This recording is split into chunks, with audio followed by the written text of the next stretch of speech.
Assalamualaikum warahmatullahi wabarakatuh. Perkenalkan, nama saya Muhammad Lutfi Zidan dari kelas 12 MIPA 1 SMA Negeri 80 Jakarta. Pada kesempatan kali ini, saya akan melakukan praktikum biologi dan bahasa Indonesia, yaitu membuat baling-baling, persilangan genetika, penyimpangan semu hukum Mendel, yaitu atavisme. Tujuan dari membuat video ini yaitu untuk mengetahui peristiwa atavisme pada persilangan biji bulat berwarna kuning dengan biji kisut berwarna hijau, dan juga ingin mengetahui perbandingan dari genotip dan fenotip pada persilangan tersebut. Mari kita langsung pada landasan teorinya. Hukum Mendel yang diciptakan oleh Gregor Johann Mendel membahas mengenai pewarisan sifat dari induk kepada keturunannya yang memiliki suatu pola. Hukum Mendel terbagi menjadi dua, yaitu hukum Mendel 1 atau hukum segregasi bebas dan hukum Mendel 2 atau hukum asortasi bebas. Namun, ada beberapa kasus dari persilangan gen yang tidak menghasilkan fenotip yang sesuai dengan kedua hukum Mendel.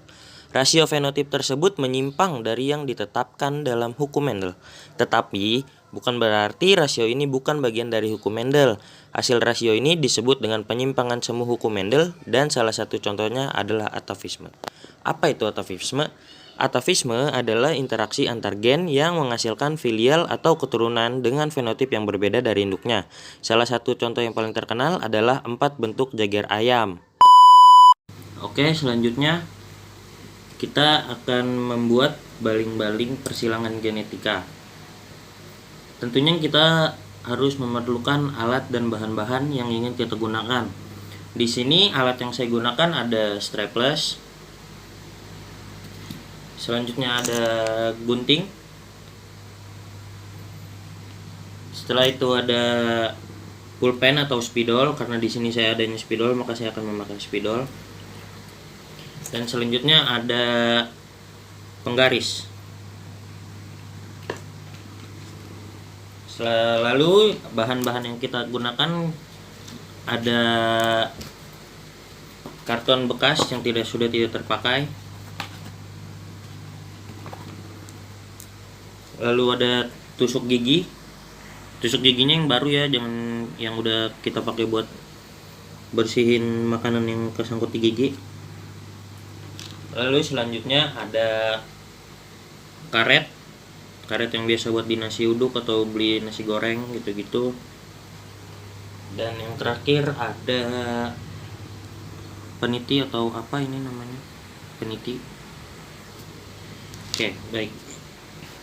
Langkah yang pertama adalah kita harus membentuk atau membuat baling-balingnya dari karton.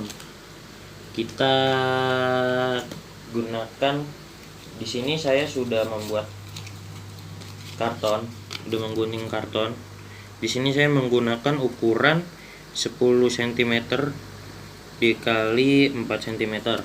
Kita membuat 4 buah atau 2 pasang. Lalu setelah itu kita lubangkan si baling-baling ini tepat di tengahnya ya, menggunakan peniti ini. Kita bolongkan.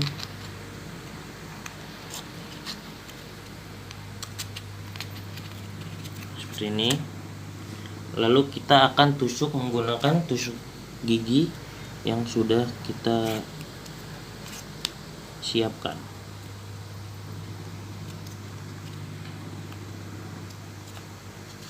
Ya, seperti ini. Nah, biar dia nggak, kan kalau cuma gini doang dia nggak tepat begini ya, ini nggak gini nantinya. Nah, kita harus gunakan si strapless itu. Oke,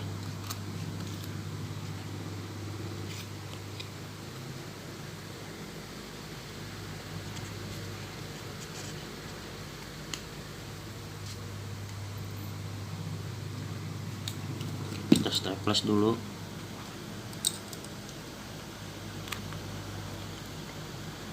Di sini, lalu di sini. Nah, setelah ini kan dia enggak lakukan pada kedua pasang baling-baling tersebut. Nah, ini kedua baling-baling sudah kita strapless, jadinya dia tidak akan kabur-kaburan gitu. Setelah ini kita harus menuliskan gamet dari biji bulat kuning atau biji kisut hijau di sini, di sini, di sini, dan di sini. Oke, kita tulis dulu. Setelah kita tulis seperti ini gamet-gametnya, nah seperti ini, selanjutnya kita gunakan yang tadi karet kita itu untuk menahan di sini supaya dia tidak turun-turun. Nah, jadi kan seperti ini. Oke, lanjut aja, kita masuk ke percobaannya. Baiklah, kita akan melakukan percobaan persilangan gamet antara biji bulat kuning dengan sesamanya. Langkah pertama yang harus kita lakukan yaitu mensejajarkan kedua baling-baling ini seperti ini. Nah, ini udah sejajar nih. Lalu setelahnya kita harus memutar kedua baling-baling ini secara bersamaan dan searah. Oke, mari kita putar. Nah, kalau seperti ini kita belum bisa dimasukkan ke dalam buku pencatatan ini, dikarenakan B besar K kecil ini bisa saja bertemu dengan B kecil K besar atau B besar K kecil. Oke, mari kita sejajarkan lagi. Oke, ini adalah percobaan kedua. 1, 2.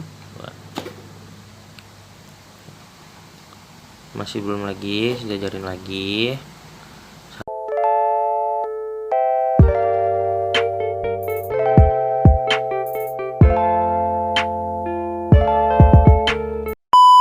Kita udah ketemu nih. Kira kita ketemu genotip yang pertama, yaitu antara B besar K kecil dengan B kecil K besar. Selanjutnya kita akan isi di buku atau kertas yang sudah kita siapkan tadi. Arti dari genotip yang telah kita temukan pada percobaan pertama, yaitu B besar B kecil K besar K kecil, yang artinya fenotipnya itu adalah bulat kuning. Diteruskan untuk kita cari sampai 96 kali. Karena terlalu banyak, bakal saya skip aja ya. Oke, di sini saya telah melakukan 96 kali putaran sehingga saya mendapatkan perbandingan biji bulat kuning banding biji bulat hijau banding biji kisut kuning banding biji kisut hijau, yaitu 65 dibanding 24 banding 23 banding 8. Di sini saya sederhanakan, yaitu dibagi dengan 7 mendapatkan 9,28 banding 3,42 banding 3,28 banding 1,14. Mengacu pada landasan teori yang tadi sudah saya jelaskan, di mana perbandingannya dapat 9 banding 3 banding 3 banding 1, dan yang setelah saya melakukan percobaan menggunakan baling-baling tersebut mendapatkan 9,28 dibanding 3,42 banding 3,28 banding 1,14, itu mendekati dengan landasan teori yang sudah saya jelaskan tadi, yang artinya percobaan pada hari ini atau pada kesempatan kali ini adalah percobaan yang berhasil. Setelah melakukan praktikum tersebut, dapat saya simpulkan bahwa dengan mengisi tabel maupun dengan memutar baling-baling gamet yang telah saya buat tadi, maka hasilnya akan tetap sama walaupun tidak persis. Kurang lebihnya mohon maaf. Wassalamualaikum warahmatullahi wabarakatuh.